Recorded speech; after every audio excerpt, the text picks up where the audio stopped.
Estamos en vivo. Sí. Pues muy buenas tardes, noches ya a todos y a todas quienes nos escuchan, lo mismo en México que en Colombia y en otras partes de nuestra patria grande, la América que reclamamos con justicia y dignidad. El día de hoy es para la ENA-ACDC una ocasión particularmente festiva, si bien también enmarcada en la rabia y en el luto, para poder abrir un espacio de diálogo directo sobre la situación que prevalece en Colombia.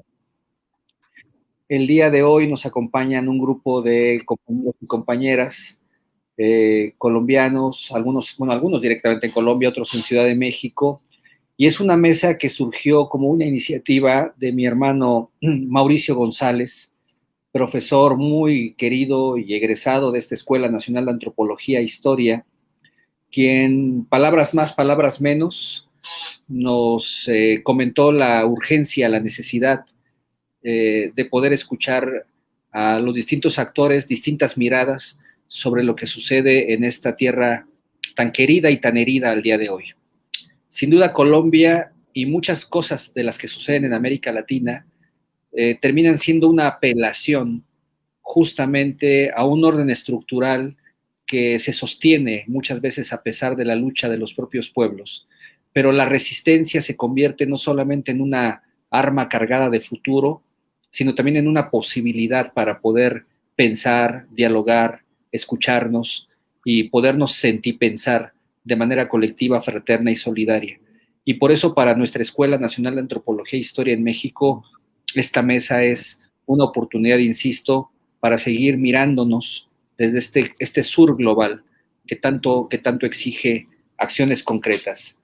La mesa está integrada por diversos compañeros y compañeras y le pediré a Mauricio González que nos haga el favor de introducirnos específicamente con los y las participantes y estaremos de manera colectiva moderando esta mesa. A todos ustedes, Angélica, Armando, Adriana, a César, por supuesto Mauricio, esta escuela es su casa, una escuela que a pesar de sus broncas, problemas, encuentros y desencuentros, sigue teniendo una innegable vocación y corazón latinoamericanista. Así que, por favor, siéntanse en casa. Gracias por haber aceptado nuestra invitación. Mauricio, adelante, por favor. Muchas gracias, Carlos. Pues como siempre, es un gusto, es un honor, es una dicha participar en los espacios de la Escuela Nacional de Antropología e Historia acá en México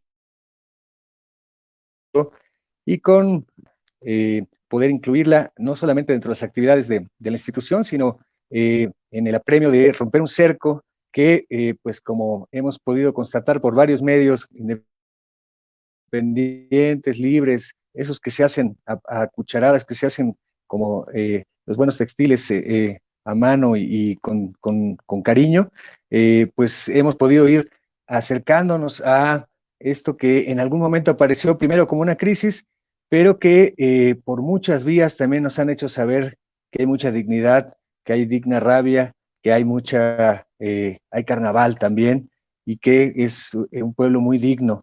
Entonces, en ese sentido, bueno, pues vía justo las diferentes redes de compañeras, compañeros que están involucradas en diferentes procesos en Colombia, pues se nos ocurrió buscar el espacio que pues tan generosamente la ENA, AC y DC nos está permitiendo pues producir, ¿no? Y bueno, yo ya no quiero robar mucho más tiempo.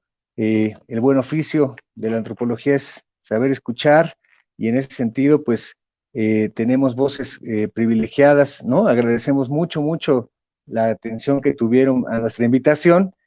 Y pues la propuesta es que tengamos al menos un par de rondas y que a ver si también a través de las redes, si eso aparece en comentarios, pero pues estaría más o menos dividido la propuesta en dos preguntas generadoras al buen estilo de educación popular, del que Carlos también es.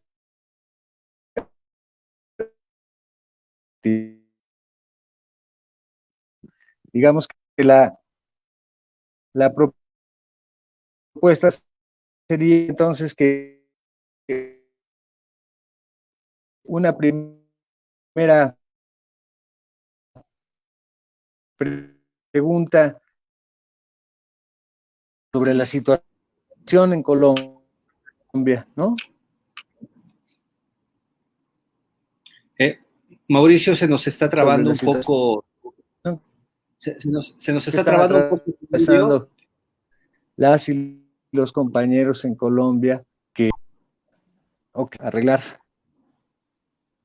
a ver si así, bueno, y si no, tenemos doble moderación justo para cualquier contingencia, si no, me echa la mano. Pero bueno, eh, la primera ronda sería entonces un poco que nos pongan en situación, que nos ayuden a entender un poco qué es lo que está atravesando Colombia. Y Bueno, a ver, una segunda Mauricio, ronda se nos que nos también. Dale, Carlos, y yo intento arreglar esto.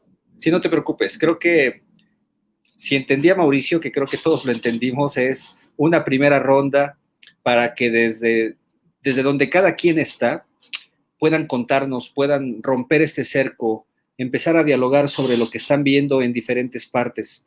Me parece que sería también muy sensato en esta primera ronda, muy, muy general, desde donde cada quien está y cómo están viviendo hoy la situación en Colombia en términos de proceso, también si nos ayudan a presentarse ante la comunidad, decir quiénes son, dónde están, desde dónde están hablando, eso sería muy importante. Entonces, si gustan, en lo que Mauricio se reconecta, Angélica, si gustas empezar la ronda con vos, ¿desde dónde estás? ¿Qué está sucediendo? ¿Cómo lo estás viendo vos, por favor? Adelante. Y gracias por estar aquí.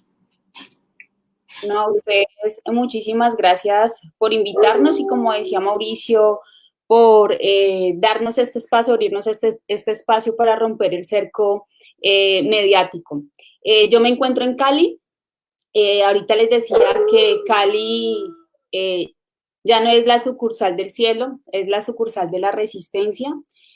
Y bueno, básicamente lo que hemos visto en estos 29 días de paro ha sido una comunidad, un pueblo que está cansado, que dijo ya no más y salió a las calles, y que esa lucha y esa resistencia también nos ha costado muertos, desaparecidos, mujeres violadas, y, o sea, una violencia, una represión estatal y policial contra la protesta legítima de un pueblo que está cansado no de ahora, sino de hace muchos años. Entonces, esto es un acumulado histórico. No nos imaginábamos que una convocatoria que se había planteado para un paro nacional de 28 horas, de 24 horas, iba a terminar siendo un paro indefinido como lo estamos viendo hoy. Y pues básicamente Cali, a diferencia pues de otras ciudades, ha tenido también una forma de llevar el paro que le ha costado precisamente también esa represión y esa violencia estatal. En Cali, el 28 de abril, que inició la movilización, teníamos 12 puntos de bloqueo en la ciudad. Hoy son 21 puntos que las comunidades han dicho no son puntos de bloqueo, son puntos de resistencia, y alrededor de esos puntos hoy se está tejiendo la organización.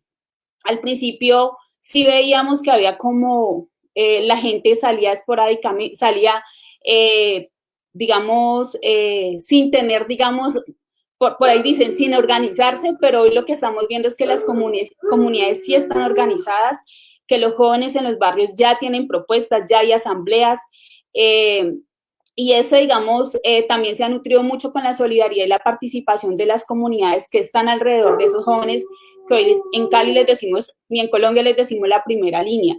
Entonces, pues básicamente es eso, ¿no? Es un pueblo que está cansado, que sigue en las calles a pesar de la represión y la violencia estatal, y que está organizado y que tiene propuestas y que quiere que se le escuche.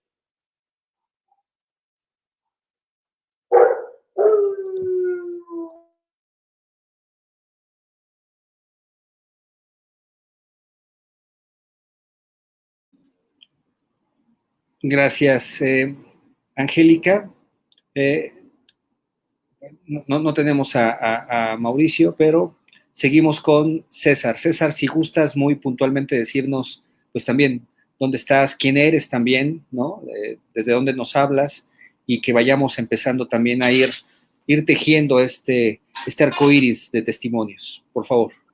Bueno, un cordial saludo, gracias por la invitación. Mi nombre es César Pachón, soy líder campesino y actualmente soy también congresista. Mi partido pues representa a campesinos, a indígenas, a comunidades negras, y somos parte de la minga indígena, la minga nacional. Hemos estado pues por muchos años en el procesos de movilización, y en este momento pues con la minga y el proceso que también llevamos allá en Cali, pues el 9 de mayo tuvimos un ataque de civiles armados acompañados por la policía en una trampa, una encrucijada que le hicieron a los indígenas compañeros de la minga, y donde pues hubo más de 2 heridos con arma de fuego. La policía pues con los civiles planearon todo esto, digamos, son paramilitares, gente de civil protegida y acompañada por la fuerza pública, la policía y el ejército. Y la verdad que pues aquí se protege ese tipo de cosas. Por ejemplo, camiones de compañeros camioneros que han estado en diferentes partes de las carreteras que de pronto atraviesan su carro han sido expropiados en este momento. Mientras que, por ejemplo, hace 2 días una avioneta con cocaína fue encontrada o salió de una de las principales, del centro del país donde están las bases antinarcóticos, salió de ahí cargada con más de como 440 kilos de cocaína, y fue detenida en las islas de San Andrés y Providencia. Y esa avioneta sí, hasta el momento no se reporta la incautación, no hay una comunicación de parte del gobierno, pero sí están los ataques contra los camiones que están en las carreteras, que son parte del paro.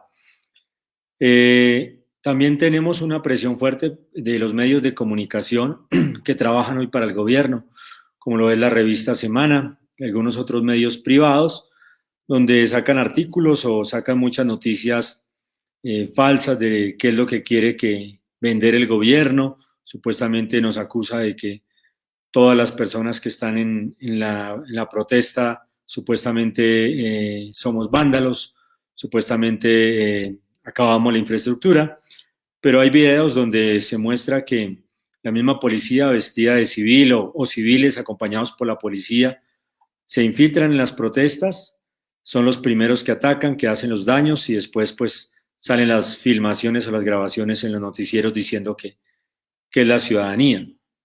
Y no ha sido fácil este proceso, hay personas, más de 100 personas desaparecidas, no hay razón de ellas, se han encontrado varios muertos, como pasó en el Valle del Cauca, en el río Cauca, aún sin identificar, muchos desaparecidos, muchos jóvenes, ya casi 50 jóvenes que por disparos del SMAT han perdido alguno de los 2 ojos, congresistas que salen a burlarse de estos jóvenes que perdieron un ojo, y la verdad que son temas indignos.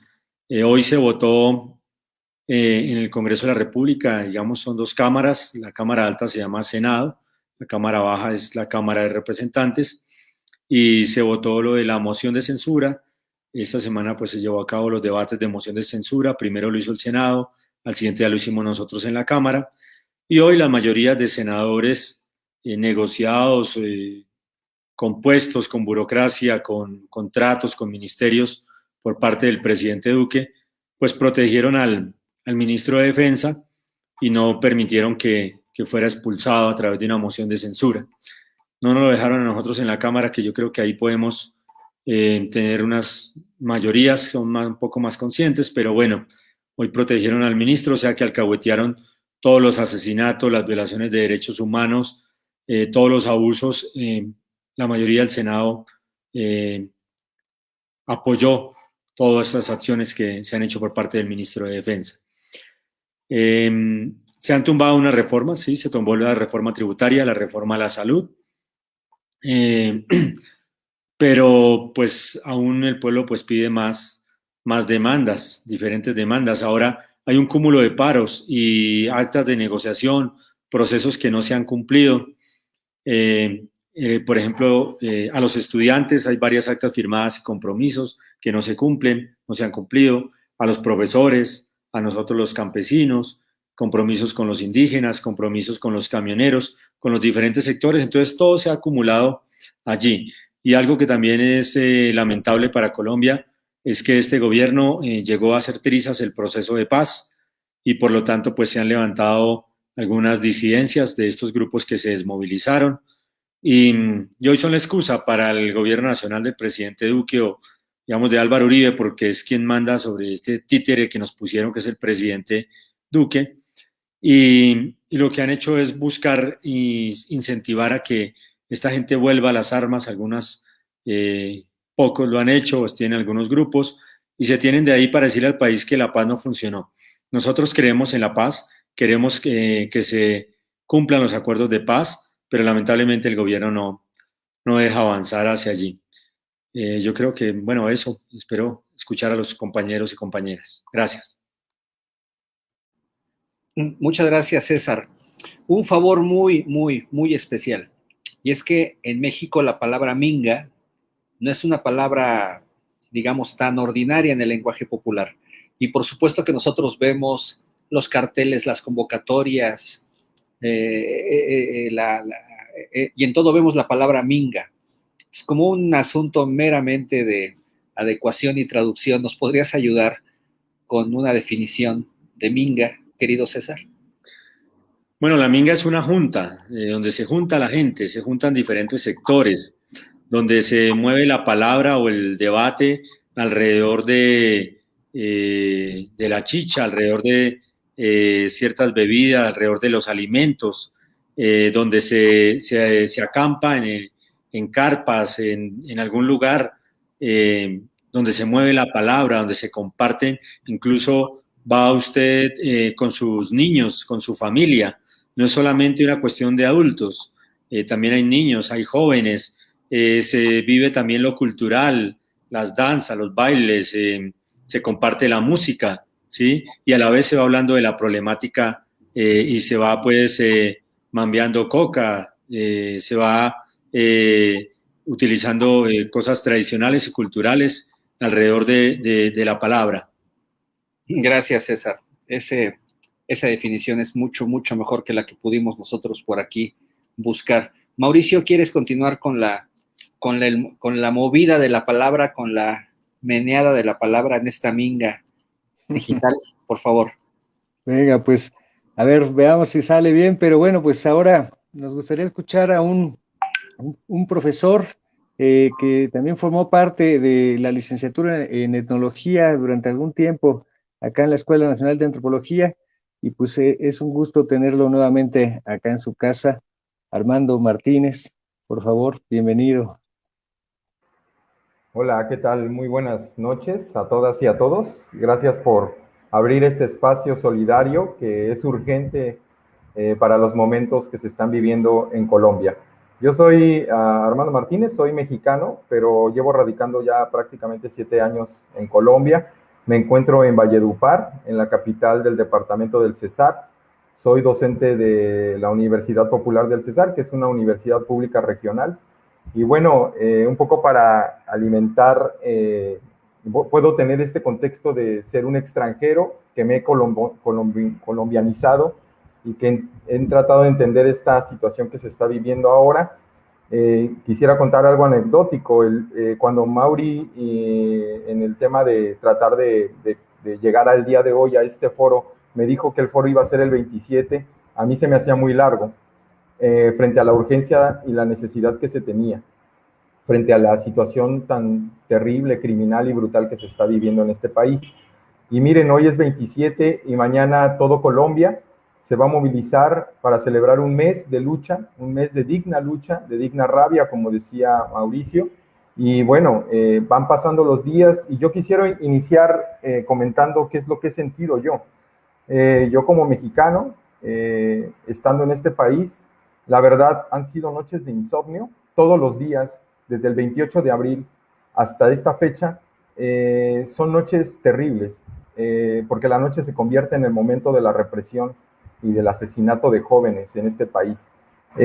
Yo había tenido algún contacto, he estado en procesos de represión en México muy fuertes, pero de verdad que se los digo de corazón, sobre todo a los compañeros y compañeras que nos acompañan desde México, la situación que se está viviendo es muy lamentable. Yo nunca había vivido una situación como la que se está viviendo hoy, ¿sí? Es una dictadura y por eso es muy importante que se hable de esto, porque pareciera que aquí en el país ya no hay otra salida. Las movilizaciones y el paro están entrampadas en un momento histórico, si bien así, esto es histórico. En Colombia hay una tradición, diría yo en términos sociales, se ha instaurado un chip de fascismo social, ¿sí? La misma gente justifica la represión, ¿no? No es necesario que la policía o el Estado asesine, torture, criminalice, judicialice a la disidencia, al pensamiento crítico. Pero es muy grave la situación que se está viviendo acá. Yo nunca había vivido una situación así, solo lo había leído, por ejemplo, cuando la época de Pinochet en Chile, o la literatura que uno lee sobre las dictaduras en América Latina. Y se supone que esto es una democracia, y es lamentable lo que está sucediendo. Yo estoy en Valledupar. El departamento del Cesar ha sido, en el proceso del paramilitarismo y de la violencia o del conflicto armado en Colombia, uno de los departamentos más golpeados, que más número de víctimas ha tenido. Y por lo mismo la gente no está, tiene un cierto temor de participar, un cierto temor de movilizarse. El fantasma del paramilitarismo está latente y la gente está acostumbrada a no participar políticamente. Pero esto, el 28 de abril, hay que también ubicar un poco el contexto en el que estábamos. Veníamos de un confinamiento de hace mucho tiempo, o sea, desde que inició la pandemia. Acá el confinamiento, a diferencia de México, fue en términos coercitivos, ¿sí? Es decir, la policía, toques de queda, a diferencia de lo que se vivió en México. Bueno, creo que allá hubo también alguna, como es una federación, hubo distintas formas de ver, pero acá no fue así, ¿no? La gente se metió, fue obligada a meterse a las casas.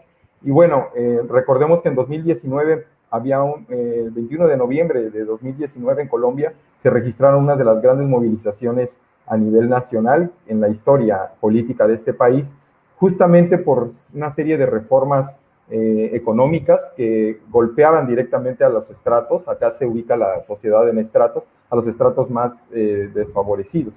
Y la pandemia vino como un balde de agua fría y sobre todo un aliciente para el gobierno para un poco desactivar la movilización. Aquí en Valledupar, les digo, es una ciudad de alrededor de 500,000 habitantes, es la capital de un departamento, pero es una de las ciudades más pobres. Es la cuarta capital, según cifras del DANE, que es el Departamento de Estadística Nacional, la cuarta capital del país más pobre, ¿sí? Mis estudiantes en la universidad en la que yo estoy, aunque es una universidad pública, tienen que pagar alrededor de, no sé, de 1,000,000 de pesos la matrícula, que serían algo así como 6,000 pesos mexicanos, algo así como $270. Y con esas cifras económicas que les menciono, pues es muy complicada la gente que llega, muy poca gente llega a la universidad. Pero el 28 de abril, el día que se movilizó la gente, además en el pico más importante de pandemia que había, al menos aquí en la ciudad y en todo el país, la gente salió a las calles. Fue impresionante. En Valledupar fue una de las movilizaciones más grandes que se han registrado en los últimos años en Valledupar. Sí, la gente, siento yo que por la situación económica que se agravó durante la pandemia, además de un mal manejo que se ha criticado mucho, el manejo de la propia pandemia por el Ministerio de Salud en el país, uno de los países que inició la vacunación muy tarde, y que hoy en día es todavía una encrucijada ahí que no se puede resolver, y con las UCIs saturadas, con un sistema de salud totalmente privatizado, ¿no? que privilegia o que mercantiliza la salud y que no tiene un concepto de salud pública frente a una pandemia. Entonces la gente se movilizó el 28 y hoy estamos prácticamente un mes de este mes intenso en el que la gente ha salido a las calles. Y yo la describiría como un momento en que es una generación, ¿sí? Es una lucha intergeneracional, una generación de jóvenes empobrecidos, sí, de los jóvenes universitarios, pero sobre todo de las juventudes empobrecidas de los barrios populares que ni siquiera tienen trabajo, que no pueden acceder a las universidades y que dijeron basta, ¿sí? Y que además dijeron basta también al miedo, ¿sí? A enfrentar y a decir y a salir a decirle al gobierno que se están muriendo de hambre, ¿sí? Que no hay oportunidades para la juventud. Y se tienen que enfrentar a una generación, ¿sí? A sus padres, a sus abuelos, a sus familiares mayores, que vienen del uribismo, ¿sí? Que son con un pensamiento muy conservador, ¿sí? Yo solo les doy una anécdota y con eso quisiera cerrar un poco mi participación. Aquí en Valledupar, muchos de mis estudiantes han tenido muchos problemas. La primer lucha que han dado es en sus familias, ¿sí? Con sus familias, que no les permiten salir, algunas veces por un miedo sustentado en esto que les decía yo, porque acá participar políticamente implica un señalamiento, una estigmatización y pues amenazas, muerte, ¿no? En fin, encarcelamientos. Y los jóvenes tienen que dar esa primera lucha en su casa, ¿no? Con sus familiares y salir, ¿sí? Dar esa disputa familiar y salir a las calles, ¿sí? Con todo en contra, ¿no? Con papás y mamás que o tienen miedo o de plano son de un pensamiento muy conservador de ultraderecha que justifica. El día que acá en una de las movilizaciones de mayo, no me acuerdo si del 1 o del 2, hubo estudiantes y jóvenes que fueron encarcelados por un momento, retenidos por el SMAT, que es como el grupo de granaderos que hay acá, y algunos estudiantes nos pidieron que fuéramos a apoyarles. Yo asistí a un CAI donde estaban retenidos estudiantes y jóvenes de barrios populares, y con esto cierro mi participación. Los jóvenes pues estaban ahí, lograron salir del encarcelamiento o de la detención en ese momento, detenciones arbitrarias totalmente, y en una movilización pacífica, y los jóvenes de los barrios populares, cuando iban sus padres por ellos, ¿sí? A la salida los comentarios eran impresionantes, decían, mal parido, qué bueno que te hicieron esto, te lo mereces por andar de vándalo, tú no tienes nada que hacer en la calle, ¿sí? Ese es el nivel al que se están enfrentando, y que hoy la juventud en Colombia está diciendo ya basta, ¿sí? Está diciendo ya basta a un régimen político, económico, que no le ofrece nada a la juventud, ¿sí? Y están tratando de construir y de plantear un mundo esperanzador a través de la lucha, ¿sí? Pero de verdad, compañeros y compañeras que nos están escuchando, estamos en una situación de vulneración de los derechos humanos de manera terrible, ¿sí? Todas las noches hay asesinatos, van alrededor de 60 muertes, más de 400 desaparecidos, ¿sí? En 30 días de movilización pacífica. Y hay una retórica, tanto de los medios de comunicación y del gobierno, que criminaliza, ¿sí? Que este discurso de un enemigo interno que hoy son los jóvenes, ¿no? Entonces, les agradecemos que estén pendientes de eso.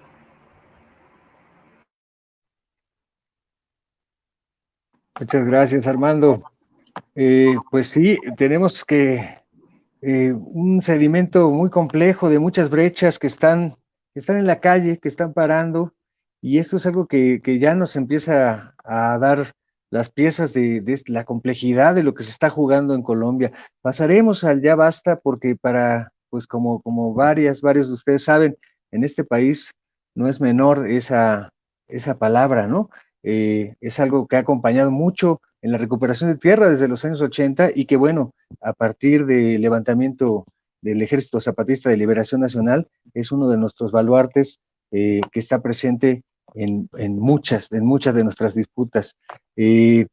Pero no quisiera obviar el espacio también de todas las redes que se están trabajando acá. Como decía Carlos, también se está armando una minga, y mucho de este foro pues fue gracias a las redes de compañeras, compañeros solidarios, y dentro de ellos los vínculos de Adriana Lozano nos han sido muy interesantes, y pues este momento en el que justo por más que en Colombia se puedan intentar ciertos cercos, esos cercos se revientan con las redes de los solidarios, de la gente que está sensible a todo esto. Y bueno, Adriana Lozano, ha sido muy interesante su participación en estos vínculos. No sé si está conectada o la perdimos. Adriana, ¿andas por ahí? Sí, creo que está ya de regreso. Adriana, pues justo estábamos por darte la palabra, un poco que nos platiques cómo es que se está viviendo acá. Tú estás ahora, ¿no? Residente en México, pero bueno, platícanos un poco porque tenemos el par de oposición de Armando, ¿no? Un mexicano en el Cesar, y pues tú, Adriana, acá en México. Platícanos, por favor.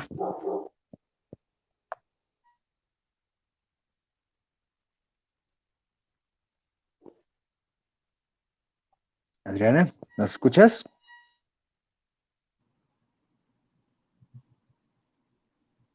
No le sirve el micrófono.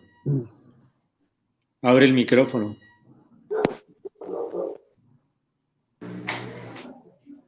Ya está.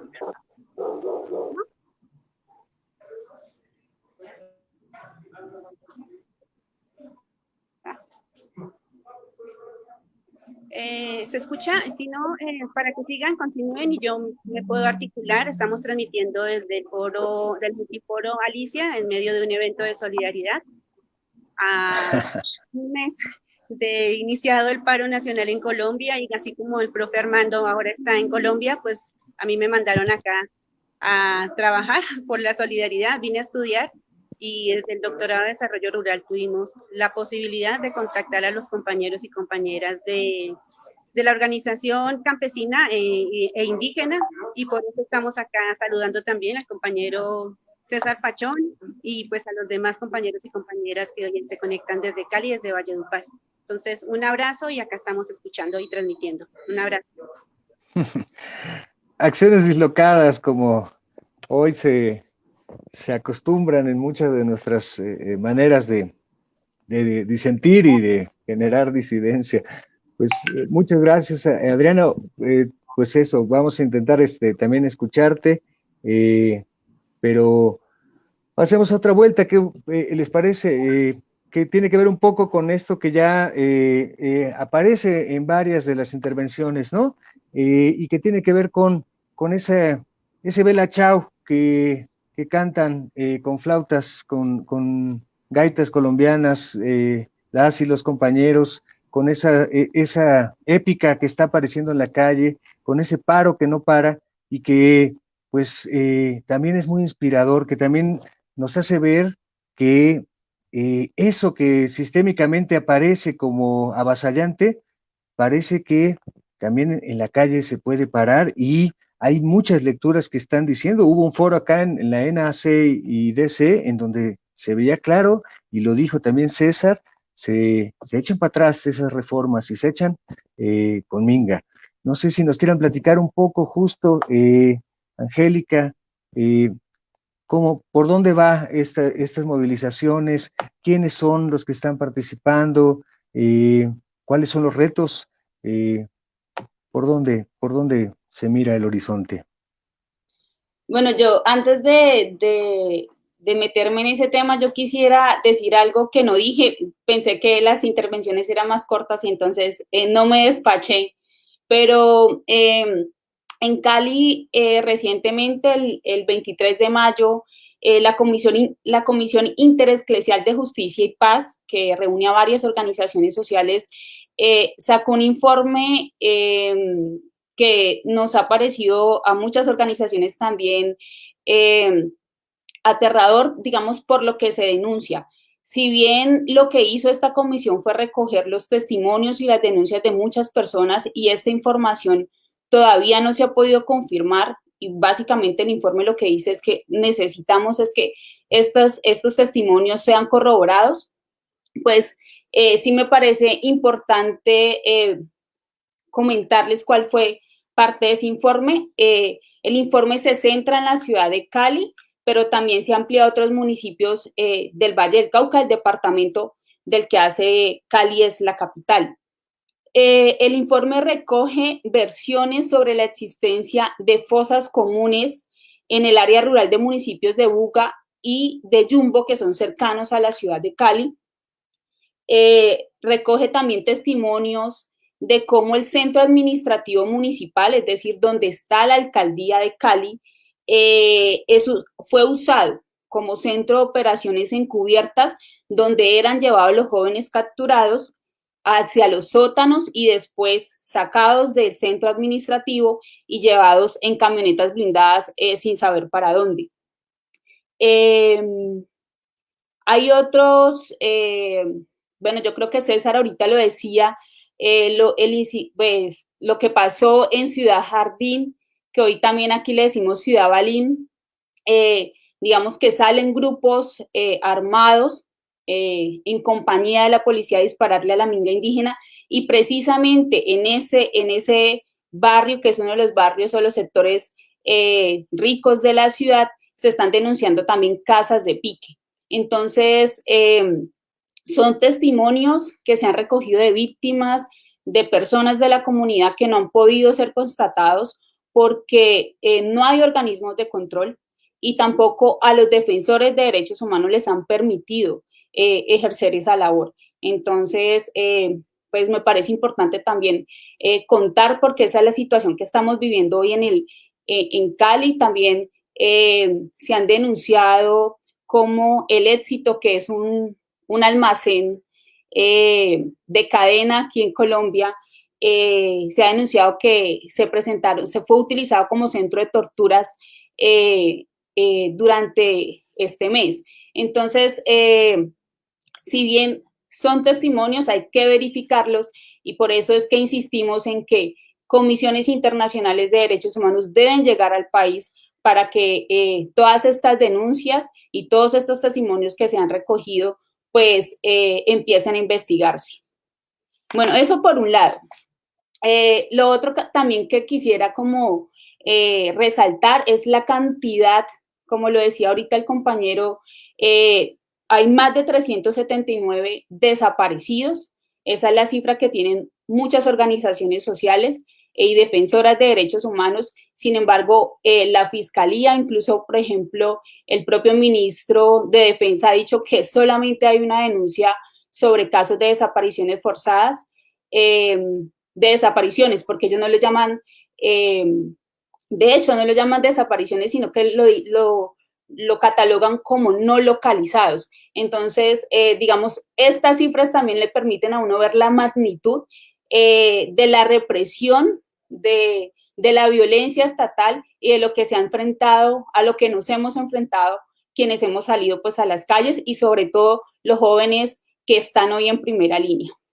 Y bueno, ya para responder un poco a la siguiente pregunta que tú hacías, en Cali la dinámica ha sido bien interesante porque, como les dije, nosotros empezamos con 12 puntos de bloqueo, que hoy son 12 pues que hoy les denominamos puntos de resistencia. Ya no son 12, son 21 puntos que se han ido consolidando con la participación de las comunidades, de los barrios, de los vecinos que están alrededor de esos puntos. Entonces, cuando uno va a esos puntos y empieza a hablar con los chicos que están en la primera línea, pero también con las comunidades que están ahí, pues no pasa lo que contaba el compañero ahorita, que hay un rechazo a esa protesta, sino que muchas de esas comunidades han entendido por qué los muchachos están en ese territorio y están haciendo, digamos, hoy están en primera línea y están resistiendo. Y uno se encuentra, por ejemplo, con testimonios de los chicos de primera línea que dicen, estoy bien aquí porque como 3 veces al día. Antes no lo podía hacer. Y ellos dicen, no tengo nada que perder y me quedo aquí.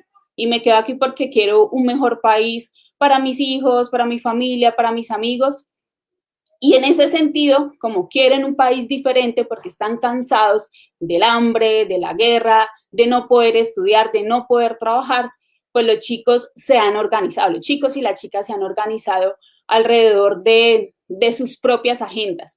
Y en Cali, a pesar de que los puntos de resistencia están ubicados en los sectores populares y en sectores marginales, esos puntos, a pesar de que están ahí ubicados en esos barrios, la gente sigue saliendo a pesar de esa represión, porque cree que es la única opción. O sea, ellos dicen, no hay más opción, ya salimos, como lo decía el compañero también ahorita, perdimos el miedo, no tenemos nada que perder y seguimos en esa lucha y en esa resistencia. Y hoy podemos ver cómo en Cali, por ejemplo, hay los diferentes puntos de resistencia están agrupados, están trabajando en agendas comunes, porque como le decía ahorita, si bien son barrios que son periféricos de la ciudad, que han sido barrios estigmatizados, que son muy pobres, pues cada barrio y cada sector tiene sus propias agendas porque también tiene sus propias dinámicas. Y hoy lo que se está viendo es cómo se están organizando entre ellos, están organizando sus pliegos de peticiones, están en asambleas y están proponiendo y construyendo una sola agenda para toda lo que ellos han denominado la primera línea Somos Todos.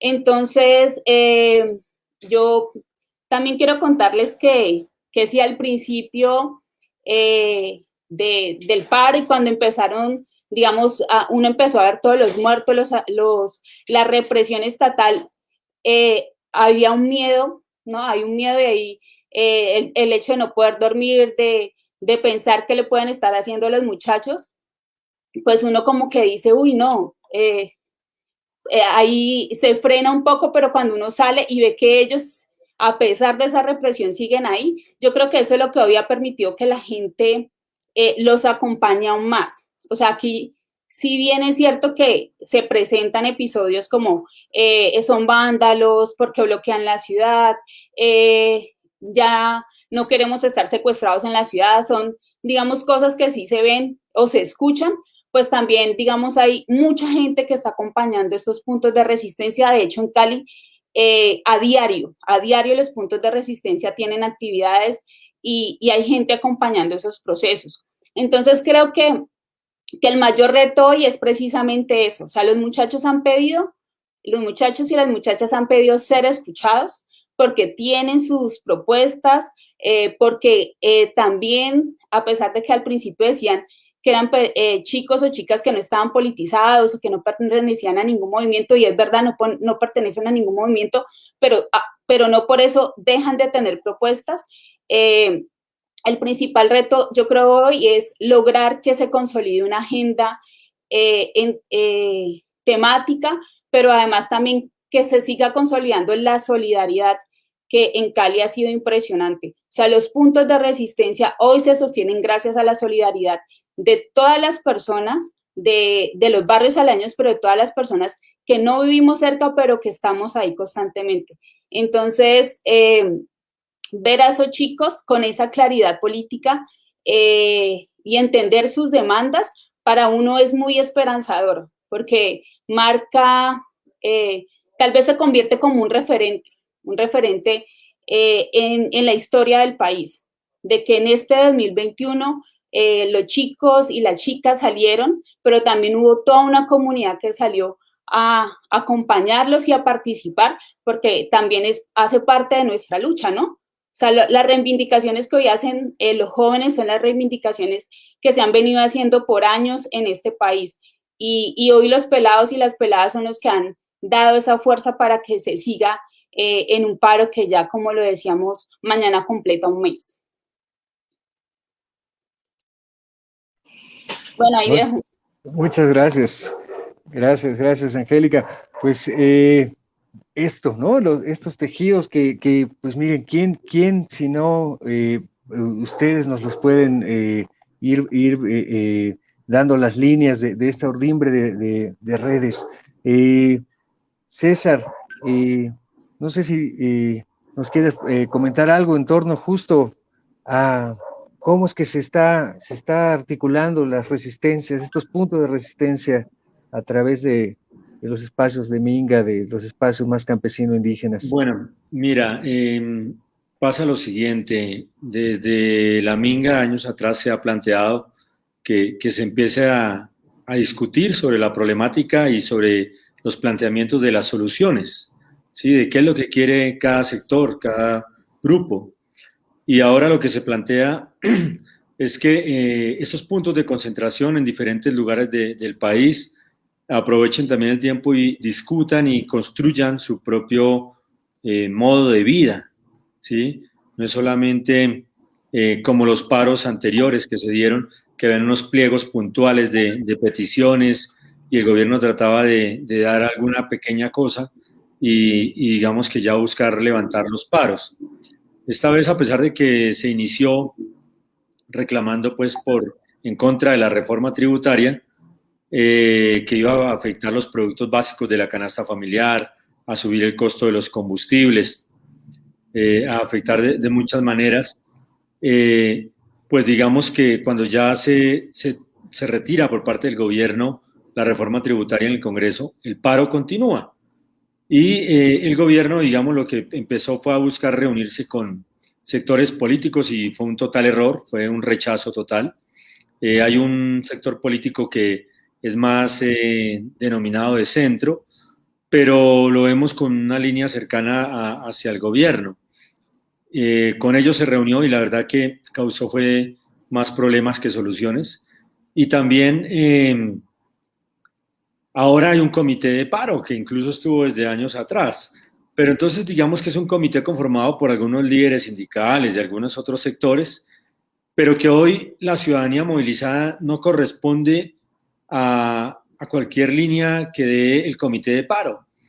Hay un nacimiento, un surgimiento de muchas fuerzas, gente que nunca ha participado y sobre todo jóvenes muy independientes que no corresponden a ningún sector, que no corresponden a ninguna organización política ni social, sino simplemente se acumuló ese cansancio, se acumuló esa rabia por la violación de los derechos o ese inconformismo porque por no poder estudiar, por no ser atendidos en un hospital, por ver morir a un familiar en las manos de uno y no ser atendido, por la corrupción que tiene el país y todo esto, pues entonces ahora es un paro que ni el comité de paro con quien se está llevando reuniones por parte del gobierno, que pasó casi el mes y no se reunían, la ciudadanía que está movilizada no obedece a esa línea de negociación o de reuniones que está llevando a cabo el gobierno con esta gente.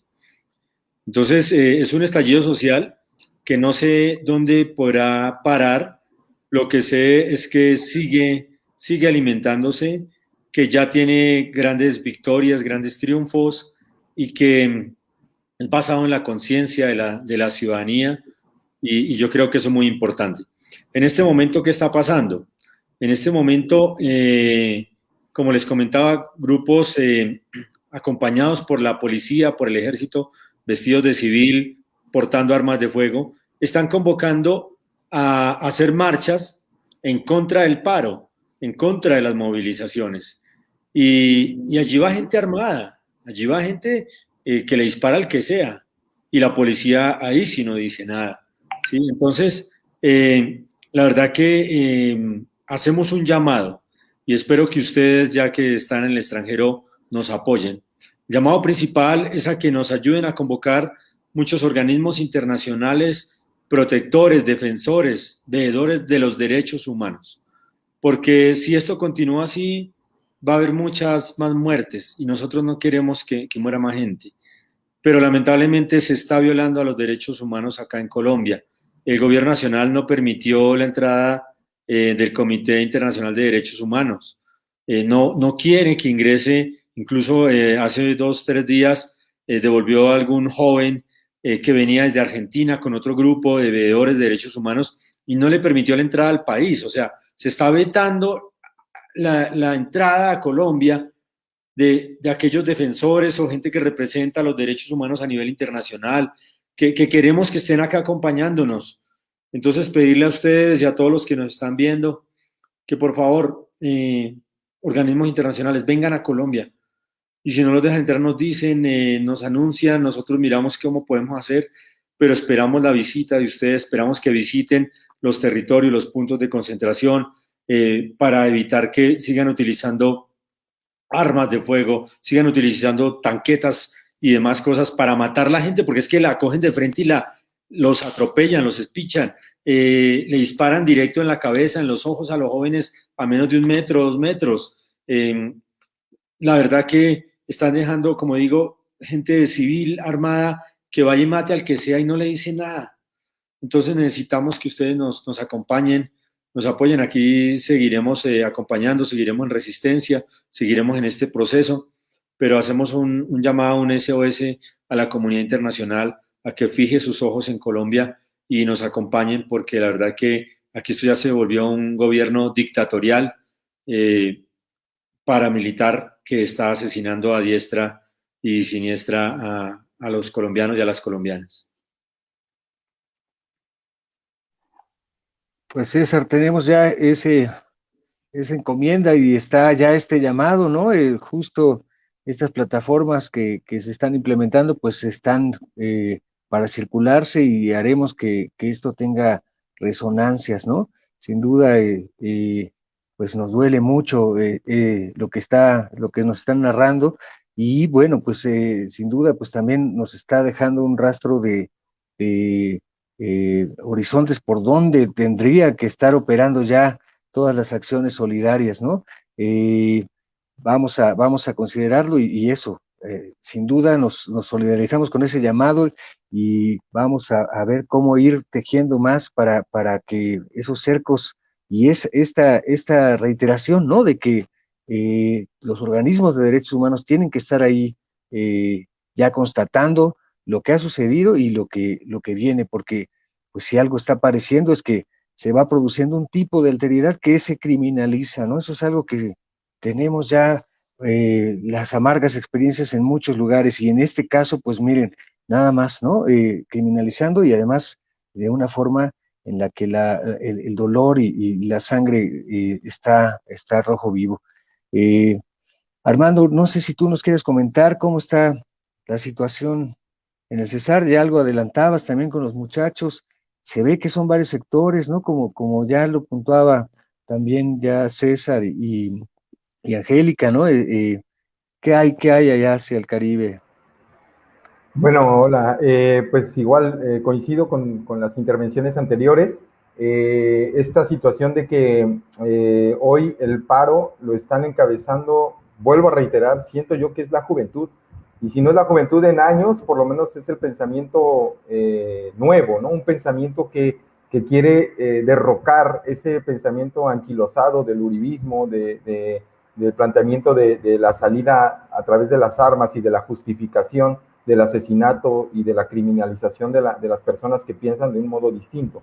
Eso ya es un logro. Ha habido muchos logros en este paro, en términos políticos, de lo que se veía la política de los de arriba, ¿sí? Se echó para atrás, aunque lo tendríamos que poner también un poco entre comillas, la reforma tributaria, una reforma de salud que también estaba en camino, la renuncia del ministro que había implementado, el ministro Carrasquilla, que había planteado la reforma, la renuncia de la ministra del Exterior, en fin, hay unos logros, pero creo que uno de los mayores logros que se está planteando hoy en el paro y que mañana va a dar cuenta de ello también, se esperan grandes movilizaciones en todo el país, es precisamente el reunirnos, la reunión de los que nunca se habían escuchado y de los que nunca o solo se han utilizado políticamente en términos electorales.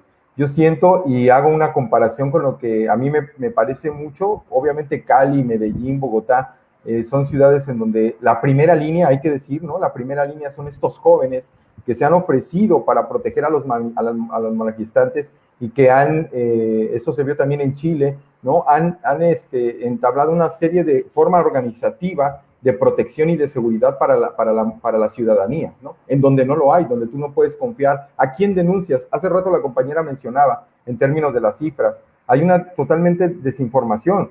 Hay algunos organismos como Indepaz, Temblores, que son organizaciones que están están haciendo el trabajo que debería de estar haciendo la Defensoría del Pueblo, porque no hay órganos de control, como bien lo mencionó, Y entonces, si bien se está haciendo este trabajo, hay una total desinformación de qué es lo que está pasando en términos de vulneración de los derechos humanos. ¿Y quiénes son los que han estado denunciando? Algunos medios independientes, por ejemplo, el Canal 2 de Cali, que es un periodista que está cubriendo las noticias, pero también las redes de la primera línea, ¿no? Están muy bien organizados, hay formas de transmitir en vivo, de denunciar a través de videos, de lograr las evidencias, ahí está. Todo el tema de la seguridad, pues en términos de una seguridad como serían las policías comunitarias o esta herencia aquí en Colombia de las guardias indígenas, de las guardias campesinas, que de manera pacífica, vamos, con elementos de protección, defienden a la sociedad, ¿sí? De estos embates del SMAT, que es uno de las entidades estatales que se están utilizando para reprimir, de la policía, pero hoy, cada vez que vamos avanzando más en el paro, cada vez más los muertos del paro, los jóvenes, las jóvenes que están siendo asesinadas o asesinados, son de civiles armados, ¿no? De civiles que a veces no sabemos si son infiltrados de la policía, de la SIJIN, de las fuentes de inteligencia gubernamentales, o estos grupos que están ahí heredados del paramilitarismo en Colombia, que están actuando como escuadrones de la muerte. Entonces, el símil que pasa como para México me recuerda mucho lo que sucedió en la APO, en Oaxaca, ¿sí? La barricada, el bloqueo, ha permitido también un intercambio de ideas y de encontrarse, de que la gente se encuentre y de que empiece a pensarse unas formas de organización alternativas a las que tradicionalmente se han planteado en Colombia. Yo creo que hoy tendríamos que plantear y pensar lo que está pasando en Colombia a partir de esas dinámicas, y creo que ese es otro de los grandes logros que tal vez no va a aparecer en las mesas de negociación, como aquí lo mencionaban.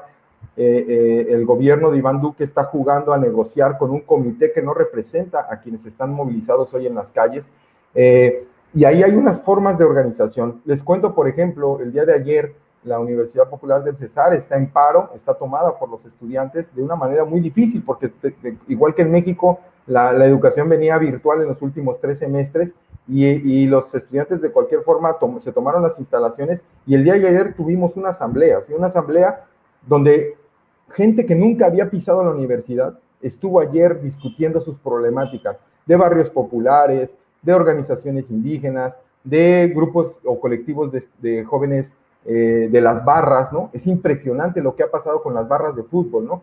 En México yo a veces no entendía esto, ¿no? En México ustedes saben que casi siempre las barras, pasó mucho en la huelga de la universidad, de la UNAM en el 99, los porros, ¿no? Se les llama, estas personas o estos colectivos que son usados muchas veces para reprimir. En este caso acá en Colombia, las barras de los distintos equipos, ¿no? Millonarios, Nacional, en América de Cali, aquí en Valledupar Junior, diversos equipos de fútbol se han unido, ¿sí? Cosa que no había pasado antes, ¿sí? Se han unido y están diciendo: nosotros tenemos un pliego de peticiones también como jóvenes excluidos, como jóvenes ninguneados, ¿sí? De nuestros barrios populares, que nos llaman chirretes, ¿no? O sea, serían nacos, empobrecidos, o sea, apestados de la sociedad. Están proponiendo políticamente y se están pensando políticamente cosas, y eso creo que es un triunfo también del paro. Ahora, ese es un reto también, ¿sí? Porque no sabemos hacia dónde va, ¿sí? Y el gobierno está jugando con esta negociación con el comité de paro. Había una caricatura impresionante, ¿no?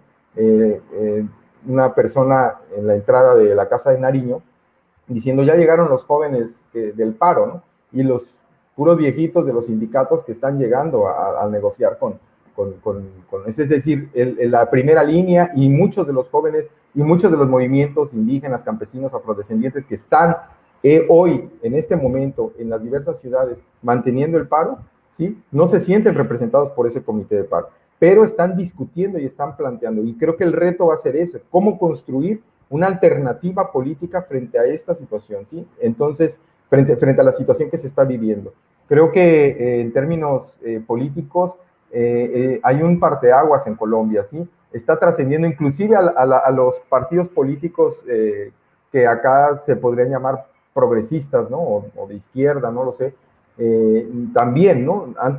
También siento que se sienten en algún momento como descolocados porque los jóvenes, las jóvenes, los movimientos campesinos, indígenas, de afrodescendencias, están planteando que se tiene que negociar directamente con la gente y se tiene que encontrar un mecanismo a través del cual tal vez no exigirle al gobierno, sino ya pasar a un segundo momento de organización popular en el que a través de estos encuentros que se han dado en las barricadas, se repiense y se plantee una nueva forma de política, ¿sí? Se está dando en los hechos, les digo, medios de comunicación, seguridad, alimentación, inclusive el tema de asistencia médica, ¿no? Está muy bien organizado, ¿sí? Claro, en algunas ciudades más, tal vez acá en Valledupar no hemos llegado hasta ese nivel, los niveles de represión no han llegado a ese nivel, como en Cali, como en Bogotá, como en Medellín, como en Pereira, ¿sí? Donde han puesto muchos muertos, pero hay una idea, yo veo un ambiente de repensarse políticamente. A mí me pareció fabuloso, imagínense ustedes, en un país futbolero como es Colombia, las movilizaciones en contra de la Copa América, ¿no? En contra de que se realice la Copa América aquí, mientras estaban jugando algunos partidos de Copa Libertadores, por ejemplo, en Barranquilla, que es una ciudad también del Caribe colombiano, al fuera del estadio, por más que trataron de ocultar lo que estaba sucediendo, los gases lacrimógenos llegaron a la cancha de fútbol, ¿sí? Entonces las barras están diciendo, no podemos ahorita, no queremos fútbol, ¿sí? Tenemos otras necesidades prioritarias que tenemos que repensar y tenemos que exigir de manera en que participemos de una nueva forma, todos aquellos que siempre hemos sido o utilizados clientelarmente en la hora de los momentos electorales, o ni siquiera considerados porque se consideran personas desechables, ¿sí? Entonces creo que ahí también hay un triunfo del paro, pero que se tiene que capitalizar en algo más, y creo que ahí está la encrucijada también del movimiento social, de saber hacia dónde tiene que tomar el curso para que el paro logre capitalizar mucho de lo que se está construyendo hoy en las calles, en los pueblos, ¿sí? Porque claro, Cali, Medellín, Bogotá son los epicentros hoy de la lucha, pero uno ve en redes sociales, aunque hoy están bloqueando también, es una de las formas que se está utilizando en las incursiones, en las nocturnas de represión, se bloquea la luz, se bloquea la señal de internet, ¿sí? Para que no se denuncie y no se logre, porque ha tenido un efecto muy fuerte. Y entonces, en ese sentido, creo que el movimiento tiene ese reto, pero también se están construyendo cosas muy importantes en la calle, ¿sí? Muchas gracias, Armando. Pues muchísimas enseñanzas, ¿no? Y esta pluralidad nos es muy aliciente, sinceramente. Es tan difícil, ¿no? Estamos en el río revuelto y siempre es muy complicado hablar de diagnósticos, de cómo es la situación, más cuando pues, sabemos que una de las acciones típicas de contrainsurgencia, pues es ir velando, ir criminalizando, ir, pues bueno, nada más reprimiendo con esa radicalidad con la que ustedes nos están dando a ver. Se nota también el sedimento, ¿no? El sedimento organizativo de estas, nuestras formas en las que hacemos frente a la vida ordinariamente, pero también se notan estos puntos de resistencia que están proliferando y que pues ponen la situación en este nivel que pues sin duda es histórico y que pues como ya subrayaban varios de las intervenciones, tenemos muchas enseñanzas, ¿no? En este sentido, sé que es muy complicado por la complejidad y la pluralidad de las intervenciones que están teniendo los diferentes sectores, pero hay algo que a mí me llama mucho la atención, y esto, ¿cómo es que este tipo de movilización tiene a tantos desiguales, por decirlo así, a tantas brechas juntas caminando? ¿Cómo se llegó ahí? Se hablaba de que estábamos en una oleada de la derecha, y lo que hace poco escuchábamos en Radio Educación con las y los compañeros de Voces y Cantos de la Tierra Nuestra, en Colombia están parando eso, están parando toda ese avasallamiento que por vías democráticas o supuestamente democráticas, por vías de ciertas líneas internacionales, económicas, se van supuestamente consolidando. En Colombia están de varias maneras deteniéndose. Y ahí la pregunta es esa, ¿cómo están viendo este panorama y esta intervención de la comunidad internacional? Por lo que vemos, urge que sea del lado de la intervención en el campo de derechos humanos, pero ¿qué otras tareas es la que se requiere? De repente se habla de una forma muy paradójica de que pues eso, hasta las intervenciones yanquis podrían ser útiles, y eso pues uno no las entiende cuando no está al fuego de lo que ustedes están viviendo. ¿Nos pueden un poco explicar más o menos cómo es que se está pensando justo el panorama tanto de intervención internacional como las articulaciones viables o deseables que estarían proponiéndose en las diferentes asambleas, en los diferentes espacios de diálogo, en los diferentes espacios de resistencia? No sé si ahí sí, pues ahora sí que quien quiera, ya no me gustaría seguir un orden. Si alguien quiera comentar algo más, esta cosa tan compleja que no se entiende fuera del país. Ajá. Sí, si me permite, profesor Mauricio, mira, compañeras, compañeros. Digamos que aquí el modelo político, el modelo neoliberal, capitalista, ha venido generando muchos atropellos.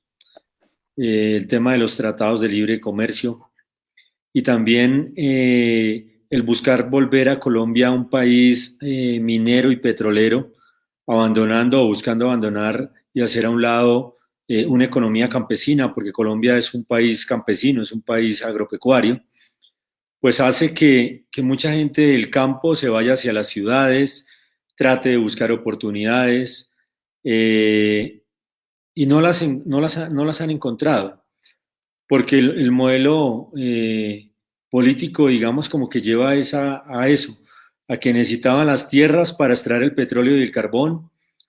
Las ciudades se llenaron de más de 6, 7 millones de personas desplazadas, no se encontró empleo, no encontraron educación, y aquí pues todo lo volvieron los políticos un negocio.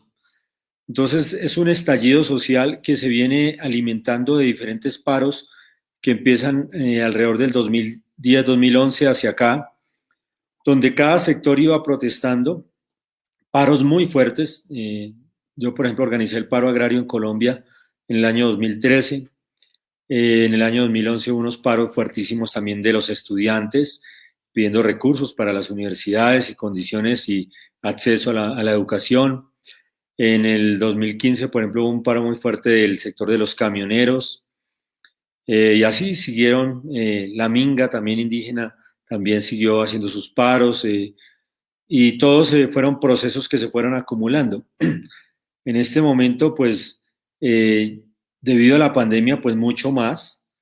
No es por culpa de la pandemia que esté este problema en Colombia.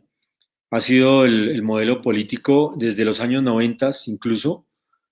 Cuando empezó la apertura económica, perdimos la seguridad alimentaria. Por ejemplo, acá en el centro del país sembrábamos trigo, cebada, maíz, y hoy en día todo es importado.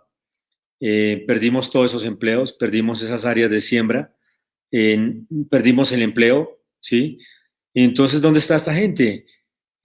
Los que no están en las ciudades están en algunas zonas sembrando cultivos de uso ilícito, porque el único cultivo que, por ejemplo, nos da el pan de cada día hoy a muchas familias campesinas es cultivar coca.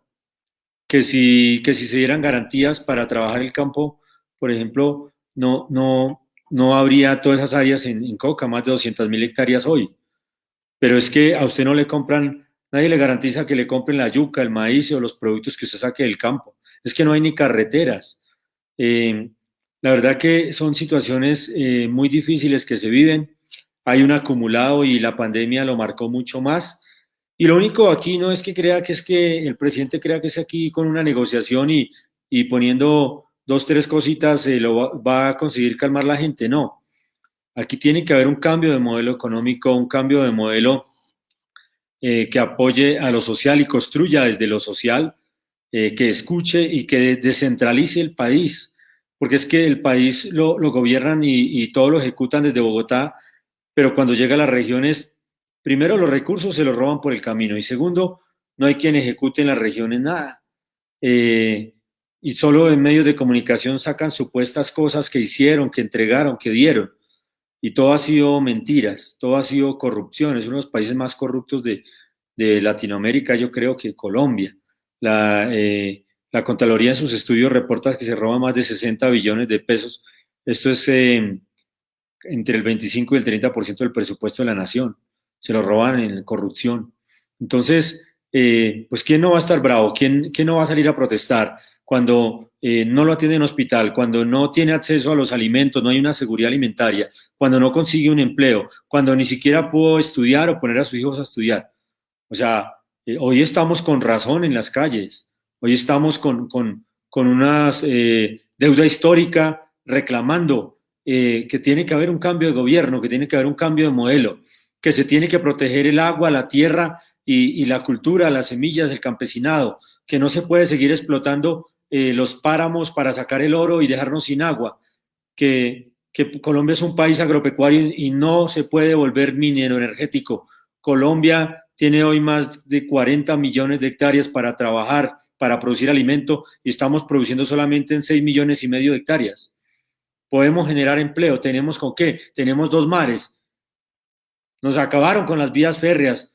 Las únicas carreteras que arreglaron fue las de los puertos a los centros de consumo, pero las carreteras de los sitios donde producimos la comida a los centros de consumo no las arreglaron.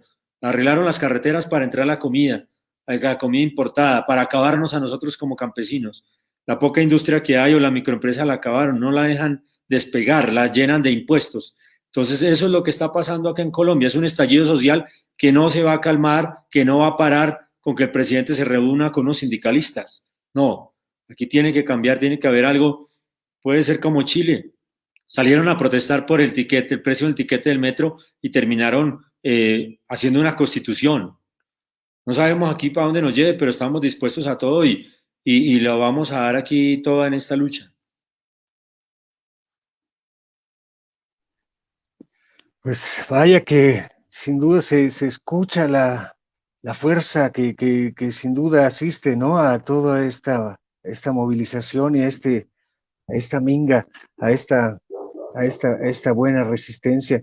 No sé si Angélica, Armando quieran complementar en esto de un poco, pues, hacernos ver. Tenemos también, por ejemplo, noticias, ¿no? De esto que en el proceso de pacificación ahí fue utilizado, había deudas todavía. No sé si también nos quisieran orientar un poco, platicar por dónde está también ese punto que está álgido también en el... Yo quisiera un poco tomar la palabra. Pues primero un poco la primera pregunta y esta nueva que haces, Mauri. Lo primero de la participación internacional creo que es fundamental, pero también es o sea, frente al panorama que hemos planteado aquí todas y todos, es que realmente no hay garantías ya en el gobierno colombiano, ¿no? La fiscalía está cooptada por el gobierno de Iván Duque. La Defensoría también, hubo un episodio lamentable, ¿no? Con el defensor del pueblo acá, que es como el ombudsman, ¿no? En México, que también es lamentable, ¿no? Te vuelvo a reiterar, o sea, la documentación, como decía la compañera Angelique, la vienen haciendo, pues, ONGs, ¿no? Y con esas limitaciones que ya mencionaba ella, ¿no?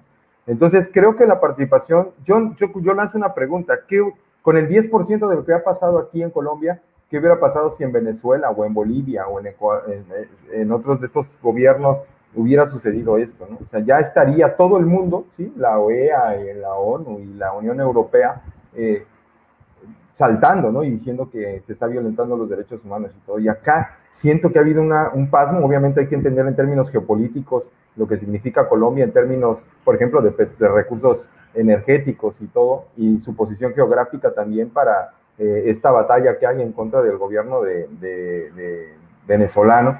Pero creo que, es importante sí la participación de estos organismos, que hoy creo que ayer la Comisión Interamericana lanzó un comunicado y creo, al parecer, no sé si el compañero César confirme, pero creo que ya finalmente se aceptó la llegada de la comisión, pero creo que hoy salió esa noticia, pero uno dice, ¿qué límites tiene eso también? Porque en el comunicado que leíamos, prácticamente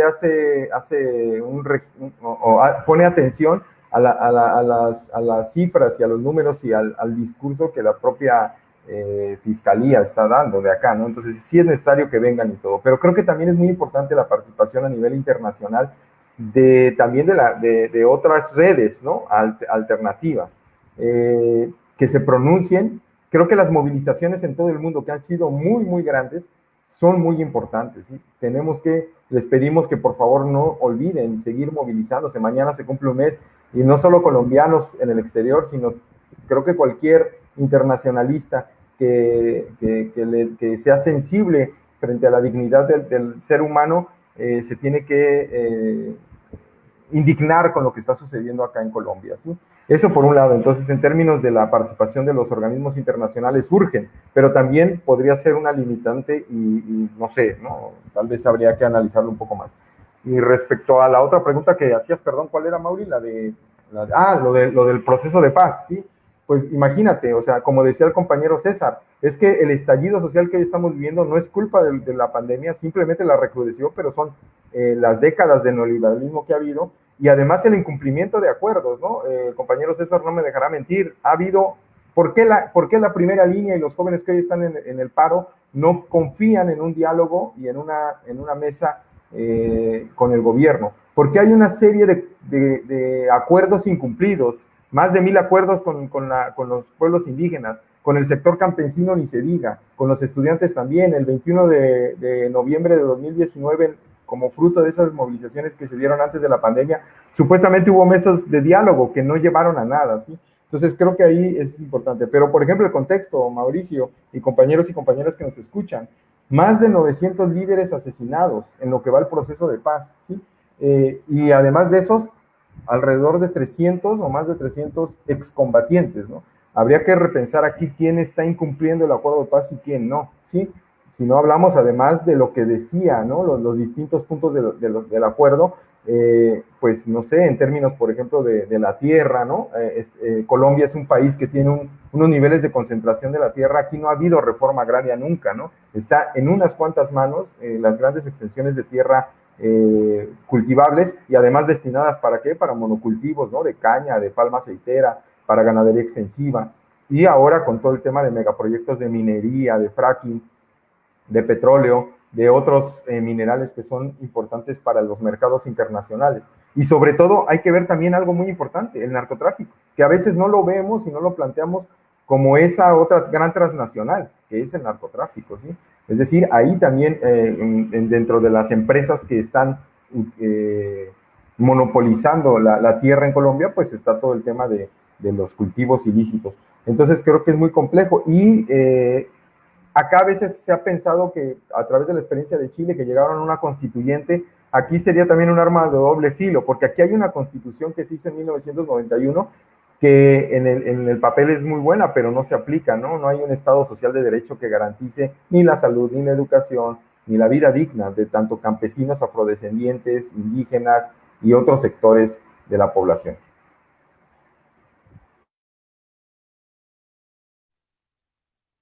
Muchas gracias, Armando. Pues, Angélica, no sé si tú nos quieres aportar ahí también alguna Pues yo luz. tendría que agregar, bueno, frente a la primera pregunta que haces, que en este momento sí es muy importante que lleguen al país organismos de derechos humanos. Es importante que verifiquen la cantidad de denuncias que han recogido los defensores de derechos humanos y las organizaciones que están trabajando a pesar de todas las limitaciones que hoy existen. Y y es importante porque genera cierta presión. Tal vez muchos de esos organismos solamente puedan darle recomendaciones al Estado, que es lo que nosotros conocemos, no tienen mayor injerencia, pero sí ejercen una presión y creo que es importante, al menos en este momento en el que nosotros estamos. Pero también creo que es importante espacios como estos porque hay que entender que la lucha de Colombia no es una lucha aislada. Es una lucha que están dando los pueblos en América Latina desde hace muchísimo tiempo. Y tal vez nosotros nos costó un poco llegar a meternos en ese grupo porque muchas veces veíamos, bueno, pasa en Chile y pasa en otros lugares del mundo y aquí no, pero bueno, ya estamos ahí. Y sí creo que es importante empezar a tejer esas redes porque, por ejemplo, desde inicios del mes de mayo, el Ministerio de Defensa lanzó una campaña que se llama numeral Colombia es mi verdad. Y a través de esa campaña lo que han hecho es una especie de ciberpatrullaje, argumentando que hay un terrorismo digital y que las personas que subimos a redes sociales o que transmitimos en vivo muchas de prácticamente la violencia y la represión estatal que hemos visto, la estamos viendo es en vivo y la estamos viendo es gracias a las redes sociales y precisamente a través de esa campaña se está censurando. Hoy, por ejemplo, no a todos, pero a muchos compañeros en sus Facebook no les permite hacer un en vivo. Y no les permite porque es precisamente las herramientas que se han encontrado para denunciar esas violaciones a los derechos humanos y que han servido hoy precisamente también para recoger esos testimonios. Sin esas imágenes de las personas que están grabando, que están documentando, pues probablemente no podríamos argumentar que efectivamente el ejército, la policía y el ESMAD está asesinando y está masacrando a las personas que han salido a las calles a protestar legítimamente. Entonces sí creo que estos espacios también son importantes para que nos ayuden a divulgar la situación que estamos viviendo, pero además de una situación de represión y de violencia estatal, la censura por denunciar esos abusos y esa represión estatal. Pues vaya, nos queda bastante claro estos llamados que están haciéndose y creo que los estamos recogiendo y vamos a ver cómo seguir con estas apuestas tan dignas. Tenemos todavía un poco de tiempo. Mi hermano Carlos, no sé si tú tengas algún comentario, alguna pregunta o... Pues no, la verdad es que con ganas de seguirlos escuchando, pero apelo a un comentario que hizo Angélica respecto a una comisión intereclesial que está trabajando muy de cerca y claro, pues vienen a mi mente un montón de esfuerzos eclesiásticos más allá de la institucionalidad, es decir, seguramente comunidades eclesiales de base, gente que está documentando violaciones a derechos humanos, etcétera. Entonces, más bien la pregunta para todos es, ¿cómo han visto esta emergencia de grupos, parroquias, tal vez grupos evangélicos, grupos aparentemente informales y que están siendo como una base de apoyo, de documentación, de solidaridad en la calle, en el campo, en la minga, en el campamento, en todo esto? Porque a mí me parece que una de las cosas más tristes en más de un sentido es que a veces la primera línea se cansa y a veces no hay quien pueda reforzar, ¿no? Pero baste con ver, hace rato estaba yo echándole aquí un ojo al YouTube, ¿no? De repente conciertos sinfónicos y de repente el Bella Ciao ya no es el Bella Ciao, sino el Duque Ciao. Y bueno, sí hay una parte festiva muy importante y mucho joven, mucha gente, sí, eso, joven, pero también hay seguramente mujeres en las ollas comunitarias, seguramente hay también un montón de cosas. Me gustaría mucho que nos platicaran también cómo se ha hecho los antropólogos le llaman esta comunitas, esta comunidad solidaria que seguramente ha de estar haciendo muchísimas tareas y que sostiene más de lo que nosotros pensamos, pues a la movilización popular. Se nos salieron un par de colegas, algo pasó con la red, pero ahorita seguramente regresarán. No sé, Armando, Angélica, ya está de regreso Adrián. Seguramente regresará también César. ¿Cómo está la calle? ¿Cómo sienten ustedes la calle? Bueno, pues yo hablo desde Cali. En Cali, la verdad es impresionante. O sea, la gente no para de salir. O sea, todos los días hay alguna actividad tratando de hacer acompañamiento y participando de esos puntos de resistencia. Y eso es, digamos, lo que hoy también ha fortalecido mucho la primera línea, ¿no? Porque no están solos. Y todo el tiempo hay actividades artísticas, culturales. Obviamente no falta la olla comunitaria y también el papel fundamental de las mujeres. Muchas mujeres han dicho, por ejemplo, en el caso de los puntos de bloqueo, de resistencia de los que yo les hablaba, están ubicados la mayoría en barrios donde vive mucha población afrodescendiente, mucha población negra, ¿no? Porque Cali es una ciudad donde la mayoría de su población es negra, es afro. Entonces, toda esa cultura, sus cantos, sus alabados, se ven, o sea, son cantos y alabados hoy que tienen temáticas de resistencia. Y, por ejemplo, hablando o escuchando a las mujeres que hacen parte de esas ollas comunitarias, y decían, es que cocinar en este momento también es un acto político, porque estamos alimentando a los de la primera línea, pero estamos conversando también entre mujeres y estamos haciendo canciones entre mujeres, y también hay un proceso organizativo, obviamente que no es nuevo, porque muchas mujeres, por ejemplo, del oriente de Cali, han tenido procesos organizativos que hoy se están fortaleciendo y que hoy están fortaleciendo también esos nuevos procesos que están surgiendo. Entonces, por ejemplo, el hecho de que aquí en Cali muchos de esos puntos de resistencia hoy han sido renombrados. Entonces, por lo menos, ya no es Puerto Rellena, es Puerto Resistencia. Ya no es el puente de los 1000 días, es el puente de las 1000 luchas. Y así sucesivamente, la loma de la cruz, perdón, es la loma de la dignidad.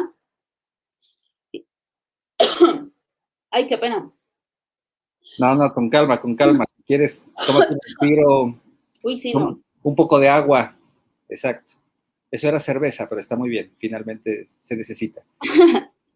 Se me fue. Entonces, digamos que hay toda se ha ido construyendo, digamos, otra forma de ver la ciudad. Por ejemplo, los CAIs de policía hoy están convertidos en bibliotecas y alrededor de esas bibliotecas llega la comunidad.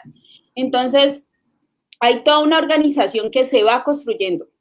O sea, eso no es, digamos, ahorita no podemos tal vez decir, no, están súper organizados y tienen toda, digamos, unas propuestas consolidadas. No, es algo que se está haciendo en el camino, lo que es muy importante porque lo que decía el compañero Armando hace rato, nos estamos juntando, nos estamos escuchando, esa gente que no nos conocíamos, nos estamos escuchando, y en ese escuchar estamos entendiendo que lo que el otro piensa, lo que el otro siente, pues también lo he venido pensando y lo he venido sintiendo yo.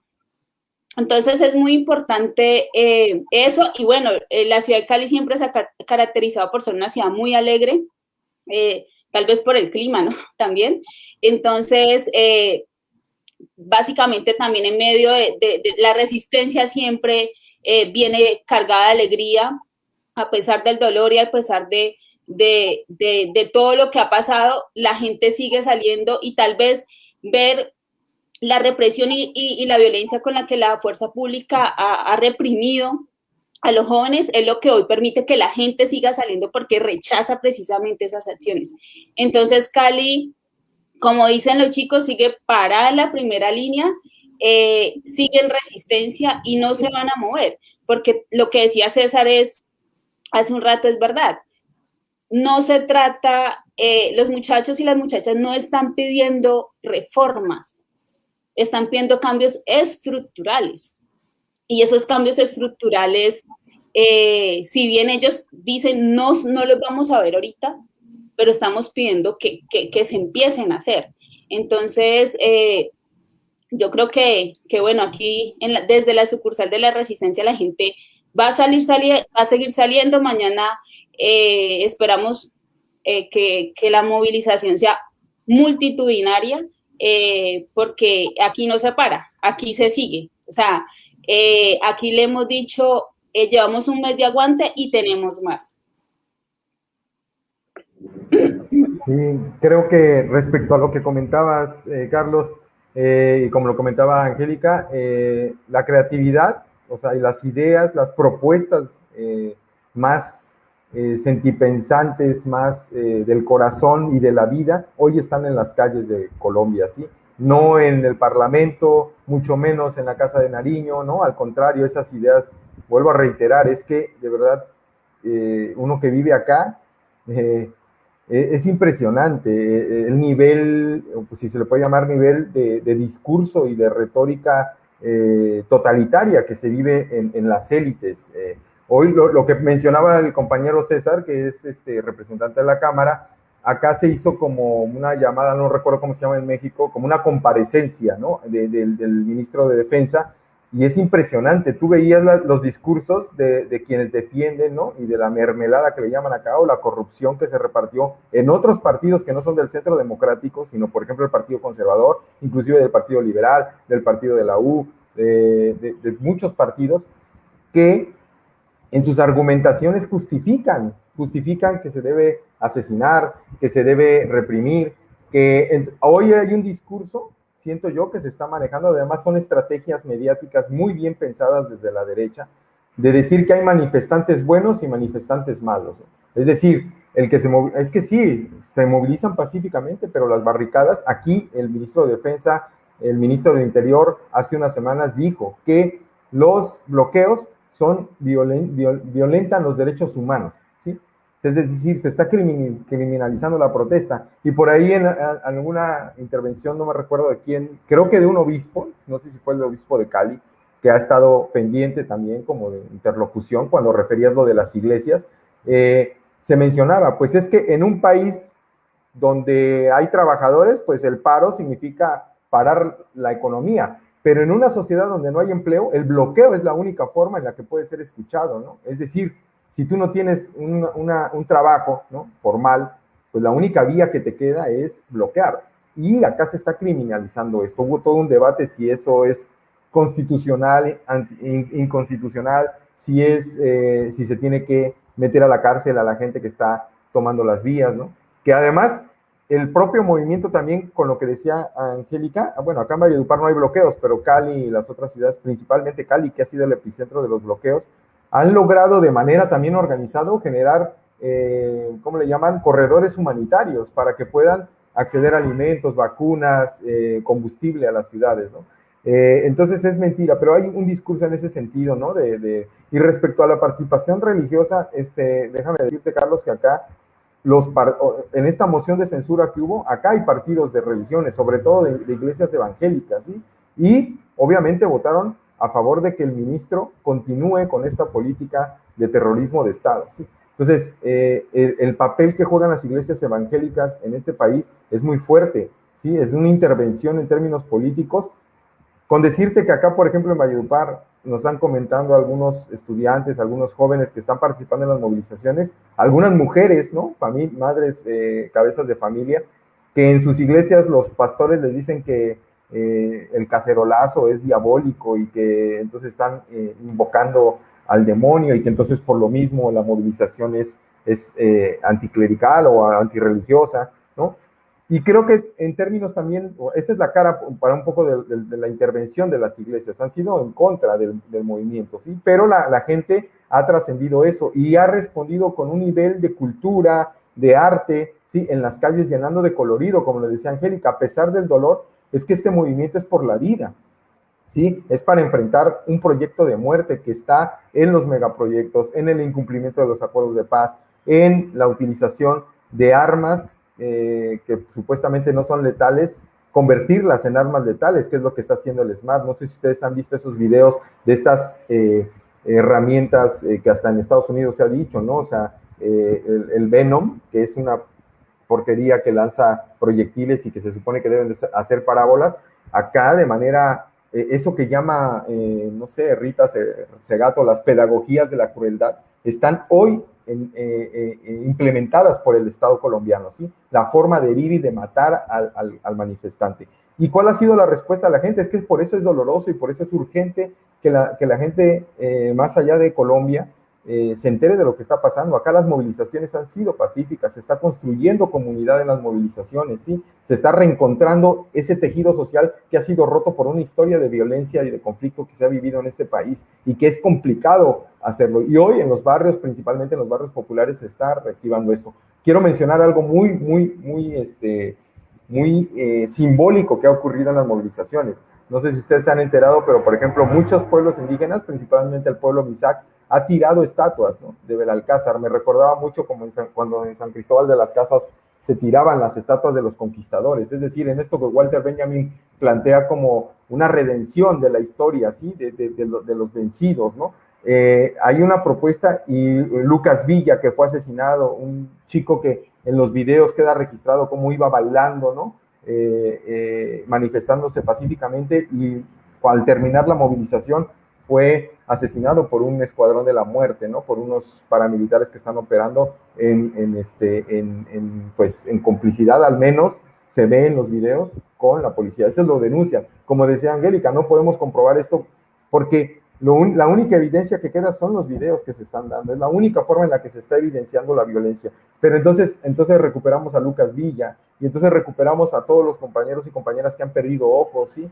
Y el movimiento indígena está en constante minga, está reflexionando sobre cuál es el siguiente paso político que se tiene que dar, y los jóvenes están haciéndolo también. Para mí algo muy simbólico esta reflexión, les vuelvo a reiterar, en un país futbolero, que en Cali, que en Medellín, que en Bogotá, que aquí en Valledupar, las barras de fútbol se unan para decir que no quieren fútbol, da cuenta del nivel de conciencia que se está adquiriendo en las calles. Entonces creo que es muy importante lo que está pasando en la movilización, en términos simbólicos, en términos de construcción también, que todo movimiento lo tiene que tener, ¿no? Y lo tiene. Y hoy hay muchos elementos simbólicos que le están dando una potencia a la movilización pacífica, propositiva, ¿sí? Hoy creo que el discurso más importante, más humano, un discurso de vida lo está dando la gente en las calles, mientras que lo que se está recibiendo por parte del gobierno, que no quiere o hace como que no escucha, que no mira, es impresionante. El presidente Iván Duque, no sé, ahora ya no ha tenido alocuciones, pero cuando recién los primeros días salía a decir que todo estaba bien. Inclusive en algún diario de acá se filtró alguna información de que gente cercana a la presidencia decía es que Duque está, pareciera que no vive la realidad del país, ¿sí? Y claramente hay una serie de asesores, se me fue ahorita el nombre, no sé si me recuerda Angélica, un tipo que es evidentemente pronazi, ¿no?, que está asesorando todo el tema de la campaña mediática que está utilizando, y el gobierno le está apostando al desgaste. Esto también hay que pensarlo, ¿no? O sea, yo creo que ahorita el movimiento se cumple un mes mañana, y creo que se tienen que empezar a buscar mecanismos creativos, con esa creatividad que la gente está haciendo, para plantear alternativas frente a esa sordera y a esa incapacidad de diálogo, porque ¿cómo vas a dialogar con alguien que ni siquiera te reconoce como un sujeto político válido, ¿sí? Entonces, creo que ahí está el reto.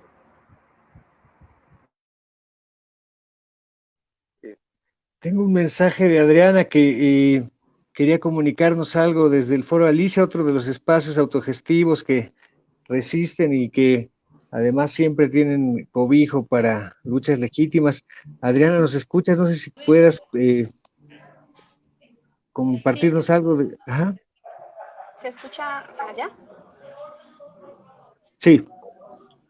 Pues hemos escuchado con atención, y yo quisiera aprovechar para saludar a la compañera Angélica en Cali, para saludar al profesor Armando y decirles que no están solos, que la solidaridad acá, en particular en México, se ha dado desde diferentes ciudades, que claro, nosotros aprovechamos estos espacios para denunciar como toda esta parte, pues que tiene que ver con el régimen de derecha, y hay que hacerlo, y hay que denunciar los muertos, y hay que hablar acerca de los más de 50 asesinatos que ha habido, hay que hablar de las personas que han sido desaparecidas, pero también, ¿por qué no aprovechar estos espacios para hablar de estas solidaridades y de estos tejidos desde abajo?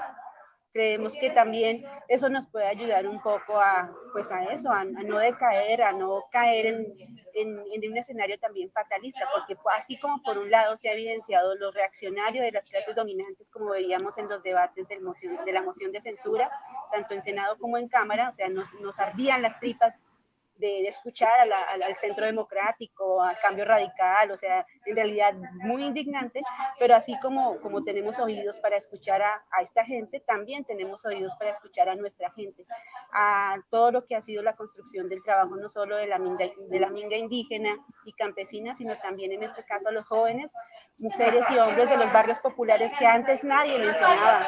O sea, hoy estamos hablando de Siloé, hoy estamos hablando de Puerto Resistencia, hoy estamos hablando del Portal de las Américas en Bogotá, de todas las localidades de Kennedy, que fueron durante muchas décadas marginadas, donde no existían, o como está pasando, como pasó ayer en Uzme, ¿no? Que ahora le dicen Uzbekistán. Entonces, lugares renombrados, estatuas derribadas, y esta parte también creemos que es importante que acá en México se conozca. Por eso, así como por un lado está todo este aparato y esta represión por parte del Estado y toda la crisis de derechos humanos, creemos que es importante que las voces de la resistencia hablen también, se visibilicen, y de verdad que, por ejemplo, esto que decía, ¿no? Que Valledupar se movilice después de tantos años de arremetida de los paramilitares, o sea, que Cali incluso, ¿no? O sea, en medio de la discusión de que siempre han sido resistencia, pero que tuvieron también una época muy fuerte de criminalización de lo que eran los líderes sindicales, las universidades. Entonces, eso, decirles que acá estamos, no estamos solos, no están solos, y vamos a seguir haciendo eco de esto que nosotros llamamos a parar para avanzar, viva el paro nacional. Entonces, un saludo. Mañana estaremos también acá conmemorando el mes, y pues desde diferentes ciudades. Estamos desde Mérida, desde Cuernavaca, Morelia, incluso hay compañeros ahorita que mañana se van a movilizar en Quintana Roo, en Yucatán. Entonces, en realidad hay más de 15,000 colombianos en México, y creo que aunque la mayoría no son personas que estén tal vez de acuerdo, porque pues simplemente son escépticos o apáticos, creo que sí hay un buen núcleo de personas que estamos generando estas redes.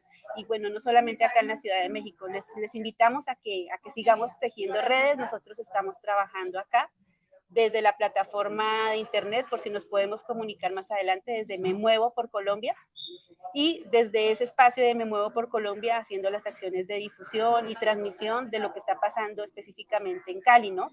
Que creo que ha sido todo este bloqueo comunicativo, pues ha sido intencionado, y bueno, esperemos romper el cerco mediático. Muchísimas gracias, y acá seguimos escuchándolos.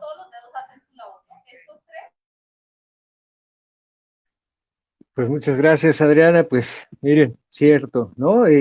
Seguiremos paso a paso, ¿no? De toda la información que puedan ofrecernos, todos los espacios que podamos ocupar para que pues el paro no pare. Así que, pues no sé si nos quieren compartir ya una última intervención para despedirnos, para dejar este espacio tan grato de la escuela donde yo también estudié la licenciatura, por cierto. Espero no deber materias. Ahí luego hablo con el profe Carlos. Pero No debes materias, pero sí debes unos cuantos libros de la biblioteca, entonces repórtate, por favor, querido. Pues bueno, Angélica, no sé si nos quieres compartir algo más para cerrar, para despedirnos de la NACIDC. Bueno, no, pues agradecerles muchísimo este espacio, agradecerles por permitirnos contar lo que a veces ni siquiera en los medios se puede contar aquí, aunque también hay que reconocer la labor de esos medios alternativos que se la han jugado toda por por acompañar y denunciar, digamos, las violaciones a los derechos humanos en el marco, pues, de este paro específicamente. Y bueno, a pesar, como lo decía Adriana, a pesar de que nos duele muchísimo tantos jóvenes desaparecidos, tantos jóvenes asesinados, tantas mujeres violadas, porque también tenemos que decir que han habido, que ya hay cerca de 22 casos de mujeres violadas o víctimas de agresiones sexuales que nos parte el alma. En mi caso he tenido que escuchar el testimonio de dos de las víctimas y uno, la verdad, no tiene ni siquiera palabras para describir esas situaciones, pero seguimos resistiendo y seguimos resistiendo con alegría. Tal vez la importancia de juntarnos es eso, ¿no? Cuando uno llega a veces a la casa, llega bajo de nota, llega diciendo, no, ojalá que esto pare para que ya no queremos ver más chicos muertos, no queremos ver más esto, pero al otro día sale a las calles y nos recargamos de energía y nos recargamos porque, como le decía Armando, esto es una lucha por la vida y por la vida digna. Entonces, agradecerles inmensamente por permitirnos compartir la palabra y también pues agradecemos esa muestra de solidaridad que han tenido y que tienen con el pueblo colombiano.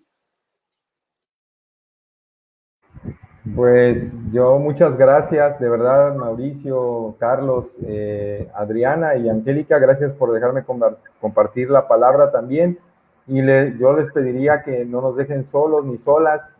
Colombia es un país maravilloso, con una gente hermosa, con una gente luchona, con una gente echada para adelante, como dicen acá, y que merece una vida digna y que hoy se está jugando, como lo decía también, no me recuerdo quién dentro del panel que hoy estamos acá, se está jugando, no son reformas, ¿no? Porque en el discurso también dirían, pues ya que están peleando, si ya se retiraron tales cosas y todo, no son las reformas, ¿no? Es un modelo de muerte que viene instaurándose en las últimas décadas en Colombia y que hoy, frente a ese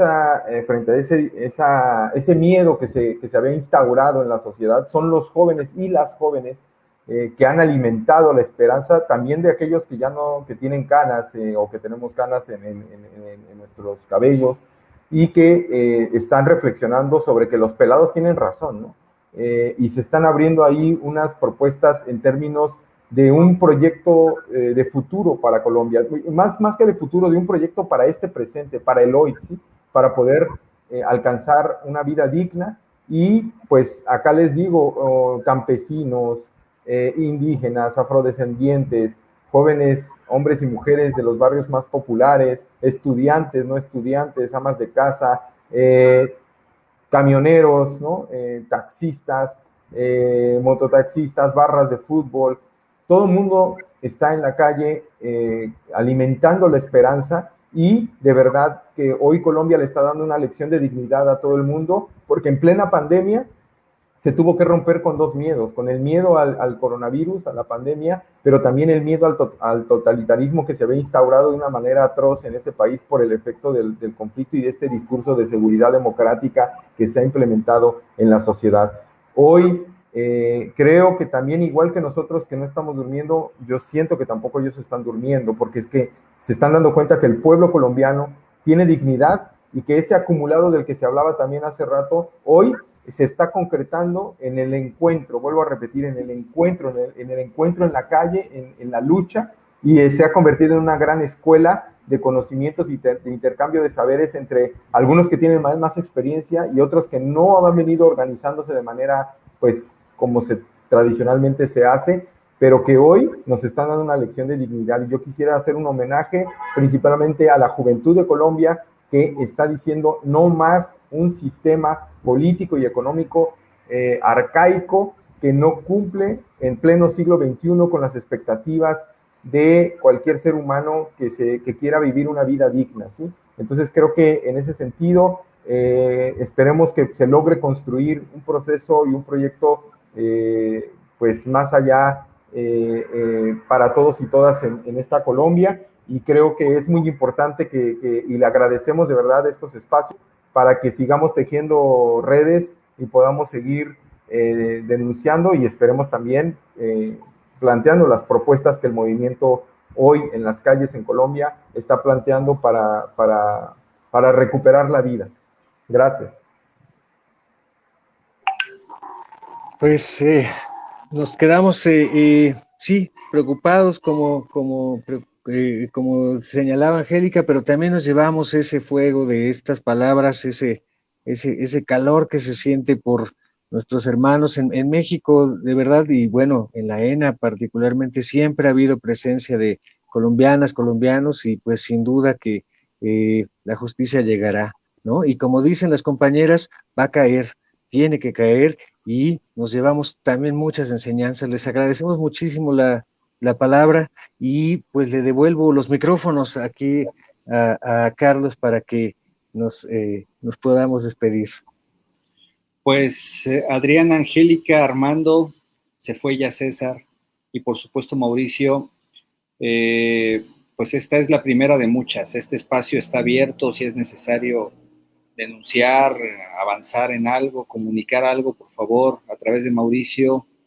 Aquí la puerta nunca está cerrada por la sencilla razón de que no hay puerta, ¿no?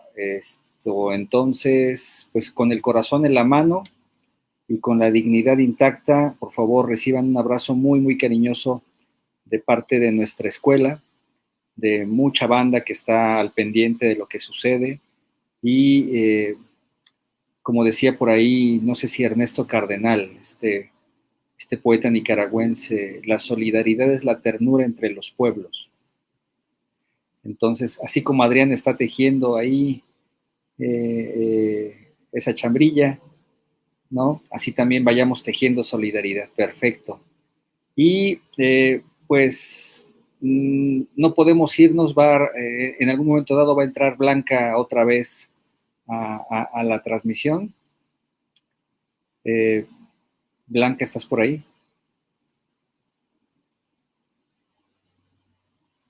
Pues, vamos a cerrar con una noticia muy, muy, muy, muy triste.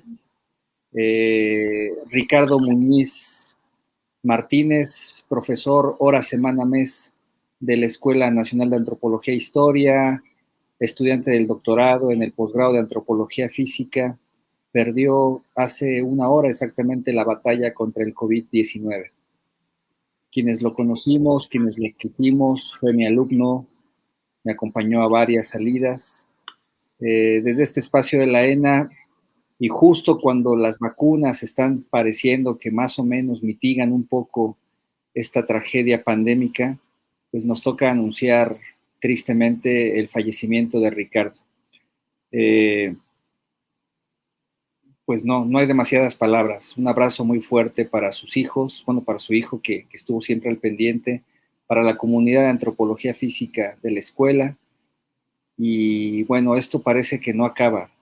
Y mientras tanto sigue habiendo una cantidad extraordinaria de movimientos sociales, comunitarios, que nos siguen también recordando que la vida tiene que ser defendida y la vida con dignidad sí seguirá. Entonces, con esto quisimos terminar. Somos una comunidad también muy sensible y bueno, pues les agradecemos muchísimo que nos hayan acompañado. Pues de parte nuestra, muchísimas gracias y bueno, pues que el paro no pare y la digna rabia siga siendo minga, palabra, acción y resistencia.